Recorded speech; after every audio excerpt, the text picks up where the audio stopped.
ఇంట్లో ఏం మంచి అయితే లేదు. అచ్చిన పైసలు అచ్చినట్టే పోతున్నాయి. ఒక్క రూపాయి కూడా నిలుస్తలేదు. ఏం పని చేసినా కొసెళ్తనే లేదు. అన్నీ అపశకునాలే ఎదురైతున్నాయి.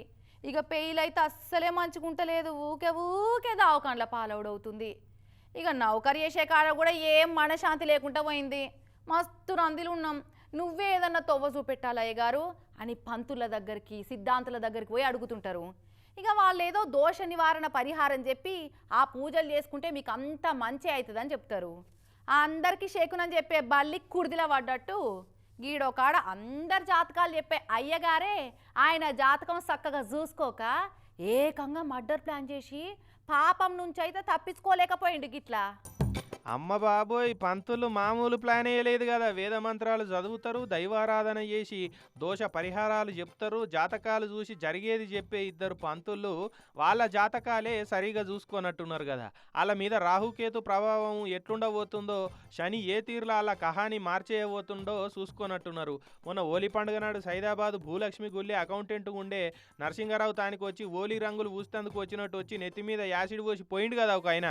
పాపం ఆ యాసిడ్ దెబ్బకు అకౌంటెంట్ నరసింగరావు మూతి అంతా కాలిపోయింది. నా మీద యాసిడ్ పోసేటంత శత్రుత్వం నాకు ఎవరితోటి లేదు, ఎందుకు వచ్చి పోసిండో ఎవడొచ్చి పోసిండో నాకేం తెలియదని బాధితుడు పోలీసు వాళ్ళకు ఫిర్యాదు ఇచ్చిండు.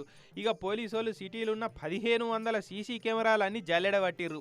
గుళ్ళే యాసిడ్ పోసిన బద్మాషోడు ఎవడు, ఆయనకు ఈయనకు పగేందని అన్ని కోణాలలో ఎంక్వైరీ చేసిర్రు. గుళ్ళే యాసిడ్ పోసి సీదా బండేసుకొని షాదర్ఘాట్కి వెళ్ళి షేక్పేట ఇంటికి పోయిండని ఎరకబట్టిర్రు పోలీసు వాళ్ళు. సీదా ఇంటికి పోయి యాసిడ్ పోసిన మనిషిని పట్టుకొని అరెస్ట్ చేసిర్రు. ఇక స్టేషన్కు తీసుకొచ్చి అరుచుకుంటే అసలు ట్విస్ట్ బయటపడ్డది. ఇట్లా యాసిడ్ పోసింది రౌడీనో గుండెగాడో కాదు, ఈ హైదరాబాద్ జూబ్లీ హిల్స్లోనే ఉన్న టీటీడీ వెంకన్నస్వామి గుళ్ళే పనిచేసే పంతులు హరినాథ శర్మ.